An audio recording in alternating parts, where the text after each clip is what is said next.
ఈరోజు వీడియోలో నా బాడీ ట్రాన్స్‌ఫర్మేషన్ గురించి మీతో షేర్ చేసుకుందాం అనుకుంటున్నాను. స్కిన్నీగా ఉన్న నేను మంచి బాడీని ఎలా గెయిన్ చేసుకున్నాను, దానికి ఏమేమి చేశాను, దానికి ఎంత టైం పట్టింది, ఇవన్నీ నేను ఈ వీడియో ద్వారా మీతో షేర్ చేసుకుందాం అనుకుంటున్నాను.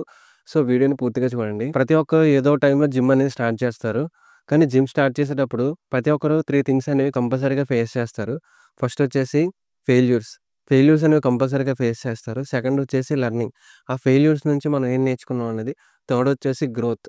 ఆ ఫెయిల్యూర్స్‌ని మనం కరెక్ట్ చేసుకోగలిగితే మనం మన గ్రోత్‌ని మనం చూడగలం. నేను అలాగే నా మిస్టేక్స్ అనేవి కవర్ చేసుకొని, ఇప్పుడు నా మజిల్ అనేది బిల్డ్ చేసుకోగలను. స్కిన్నీ నుంచి మస్కులర్‌కి. సో, నేనే చేయగలనంటే మీరు కూడా చేయగలరు. ఇది నేను జిమ్ స్టార్ట్ చేయకముందు చూడడానికి చాలా వీక్‌గా, కాన్ఫిడెన్స్ లెవెల్స్ చాలా తక్కువగా ఉండేవి. అండ్ ఎనర్జీ లెవెల్స్ కూడా చాలా తక్కువ ఉండేవి. సో, ఐ వా నేను నేను చేంజ్ అవ్వాలనుకున్నాను. నేను చేంజ్ అవ్వాలని బాగా డిసైడ్ అయిపోయాను. ఇంకేదైనా చేసి జిమ్‌లో జాయిన్ అవ్వాలి. ఆహ్, ఎలాగైనా సరే బాడీ అనేది గెయిన్ చేయాలి అనుకున్నాను. చేంజ్ అవ్వాలనైతే ఉండేది కానీ ఎలాగా స్టార్ట్ చేయాలి ఏంటనేది నాకసలేం తెలీదు. జిమ్ స్టార్ట్ చేసినప్పుడైతే చాలా ప్రాబ్లమ్స్ ఫేస్ చేస్తాము. ఫస్ట్ నేను ఫేస్ చేసిన స్ట్రగుల్స్ ఏంటంటే వర్కౌట్స్ గురించి తెలియకపోవడం. అసలు ఏ వర్కౌట్ ఎలా చేయాలి అన్నది ఏం తెలీదు. ఏ రోజు ఏ వర్కౌట్ చేయాలి, ఏ మజిల్‌కి ఏ వర్కౌట్ చేయాలనేది తెలీదు. సెకండ్ వచ్చేసి న్యూట్రిషన్. అసలు వర్కౌట్ చేసిన తర్వాత ఏ ఫుడ్ తీసుకోవాలి, వర్కౌట్ ముందు ఏ ఫుడ్ తీసుకోవాలి ఏమి తెలీదు. సెకండ్ వచ్చేసి మనం జిమ్‌లో ఏదైనా వర్కౌట్ చేస్తున్నప్పుడు మనం ఏదైనా మిస్టేక్స్ చేస్తే ఎవరేమనుకుంటారు? చాలామంది సపోర్ట్ చేసేవారు కాదు. ఏదైనా మిస్టేక్ చేస్తే చూసి నవ్వేవారు తప్ప ఎవరు సపోర్ట్ చేసేవారు కాదు. అండ్ ఇంకోటొచ్చేసి ఆహ్, ఎక్విప్‌మెంట్ లేకపోవడం. ఒకవేళ జిమ్‌కెళ్ళకపోయినా సరే మన దగ్గర బడ్జెట్ లేనప్పుడు ఇంటి దగ్గర చేసుకుందాం అంటే, ఇంటి దగ్గర ఎలా చేయాలి, ఏం చేయాలి అనేది ప్రాపర్‌గా గైడ్ లేకపోవడం. చాలా ప్రాబ్లమ్స్ అనేవి చాలా చూసాను. చాలా స్ట్రగుల్స్ అనేవి చూసాను. ఇవన్నీ చూసిన తర్వాత మనకెలా ఉంటదంటే గివ్ అప్ ఇచ్చేద్దాం. ఎందుకు మనకిదంతా కన్సిస్టెన్సీగా మనం చేయలేమేమో అనిపిస్తది. చాలామంది ఇక్కడే డ్రాప్ అయిపోతారు. మన వల్ల కాదేమో అనేసి. సో, నేనైతే గివ్ అప్ అయితే ఇవ్వలేదు. నేనైతే కన్సిస్టెన్సీగా చేద్దామని ఫిక్స్ అయిపోయాను. స్టార్టింగ్ అయితే నేను బాడీ వెయిట్ ఎక్సర్‌సైజ్ చేసేవాడిని. ఇంటి దగ్గర అయితే మనకి పుష్ అప్స్, స్క్వాట్స్ అన్నీ బాడీ వెయిట్‌తోనే చేసేవాడిని. నేను ఒక యాప్ ఎక్కించుకున్నాను. అందులో ఏంటంటే ఇంటి దగ్గరే జిమ్‌కెళ్ళకుండా ఇంటి దగ్గరే వర్కౌట్స్ ఎలా చేయాలి అన్నీ అందులో ఉండేవి. సో, అందులో చూసి నేను వర్కౌట్స్ అవి చేసేవాడిని. అలాగే ఫుడ్ కూడా తీసుకునేవాడిని.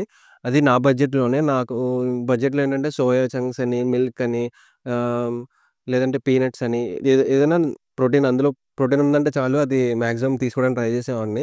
నెక్స్ట్ ఏంటంటే వర్కౌట్ మీద ఇంట్రెస్ట్ తోటి నేనేంటంటే మార్నింగ్ చేసేవాడిని. అలాగే ఈవినింగ్ కూడా చేసేవాడిని. ఒక హాఫ్ అన్ అవర్ చేసేవాడిని. మార్నింగ్ చేసేవాడిని, ఈవినింగ్ చేసేవాడిని. కాకపోతే ఏంటంటే నేను వెయిట్ గెయిన్ అవుదాం అనుకున్నాను. కాకపోతే నేను ఇంకా వెయిట్ లాస్ అయిపోయేవాడిని. ఇంకా సన్నగా అయిపోయేవాడిని. నాకు అర్థమయ్యేది కాదు. ఆ తర్వాత నాకు అర్థమైంది ఏంటంటే నేను వెయిట్ గెయిన్ అవ్వాలనుకున్నాను కాబట్టి నాకు ఈ బాడీ వెయిట్ ఎక్సర్‌సైజెస్ అనేవి సరిపోవు. నేనైతే ఖచ్చితంగా జిమ్‌లో జాయిన్ అవ్వాలని ఫిక్స్ అయ్యాను. ఆ తర్వాత నేను జిమ్‌లో జాయిన్ అయ్యాను. జిమ్‌లో ఏంటంటే డిఫరెంట్ కైండ్ ఆఫ్ పీపుల్ ఉంటారు. ఒక్కొక్కళ్ళ యాటిట్యూడ్ ఒకలా ఉంటది. మనం ఎవరితోనూ కంపేర్ చేసుకోకూడదు. మనకి మనమే కంపేర్ చేసుకోవాలి. నిన్నటికి ఎలా ఉన్నాం, ఈ రోజుకి ఎలా ఉన్నాం అనేది మనం కంపేర్ చేసుకోవాలి. మనలో 1% చేంజ్ వచ్చినా సరే మనలో గ్రోత్ వచ్చినట్టే. ఆ తర్వాత చాలా మంత్స్ హార్డ్ వర్క్ చేసిన తర్వాత నేను అనుకున్న బాడీ అయితే నేను ఆల్మోస్ట్ 50% అయితే రీచ్ అయ్యాను. నాకైతే కొంచెం కాన్ఫిడెన్స్ అనేది వచ్చింది. నేను నార్మల్‌గా నాకు అవైలబిలిటీ ఉన్న జిమ్‌లోనే నేను జాయిన్ అయ్యాను. మరీ అంత ఎక్స్‌పెన్సివ్ జిమ్‌లో అయితే నేను జాయిన్ అవ్వలేదు. సో, నాకు అవైలబుల్‌లో ఉన్న ఐటెమ్స్ తోటే నేను వర్కౌట్ చేసి నా బాడీ అనేది నేను గెయిన్ చేసుకోగలిగాను. నేను నేర్చుకున్న దాంట్లో 3 థింగ్స్ అయితే మీకు చెప్తాను. అవి మాత్రం బాగా గుర్తుపెట్టుకోండి. మీరు నిజంగా జిమ్ స్టార్ట్ చేయాలనుకుంటే మీరు ఇంటి దగ్గరనే స్టార్ట్ చేయొచ్చు. ఎందుకంటే దానికంటూ ఒక పర్ఫెక్ట్ టైమ్ అంటూ ఏముండదు. మీకు చేయాలనిపిస్తే చేయడమే అంతే. స్టార్టింగే పెద్ద జిమ్‌లో జాయిన్ అయిపోయి చేద్దామని ఏముండదు. మీ దగ్గరున్న స్మాల్ జిమ్ అయినా పర్లేదు. మీరక్కడ జాయిన్ అవ్వండి. అట్‌లీస్ట్ వర్కౌట్స్ ఎలా చేయాలో తెలుసుకోండి. ఇంటి దగ్గరనే స్టార్ట్ చేయండి. నెక్స్ట్ ఏంటంటే న్యూట్రిషన్. మనకు చేసిన వర్కౌట్ జస్ట్ 20%. 80% అంతా న్యూట్రిషన్ మీదే ఉంటది. న్యూట్రిషన్ అండ్ రెస్ట్ మీదే ఉంటది. సో, అది మాత్రం బాగా గుర్తుపెట్టుకోండి. థర్డ్ వన్ వచ్చేసి never give up.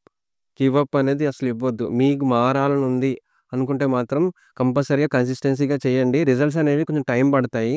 So, time పట్టినా సరే పేషెన్సీగా వెయిట్ చేయండి. నేనే చేంజ్ అయ్యానంటే మీరు కూడా చేంజ్ అవుతారు. ఇవి నా ఫిట్‌నెస్ జర్నీలో ఇవన్నీ నేను నేర్చుకున్నవి. మీరు మీ ఫిట్‌నెస్ జర్నీలో ఏమన్నా స్ట్రగుల్స్ ఫేస్ చేసుంటే కింద కామెంట్ సెక్షన్‌లో కామెంట్ చేయండి. నా వీడియో ఏమన్నా కొంచెం అన్నా మిమ్మల్ని మోటివేట్ చేసుంటే వీడియోని లైక్ చేయండి. అలాగే ఇంకా ఇలాంటి మోటివేషనల్ వీడియోస్, అలాగే డైట్ ప్లాన్స్, అలాగే వర్కౌట్ టిప్స్ ఇంకా చాలా మీతో షేర్ చేసుకుంటాను. మీరు చేయాల్సిందల్లా వీడియోని లైక్ చేయండి. అలాగే ఛానెల్ సబ్స్క్రైబ్ చేసుకోండి. Thank you.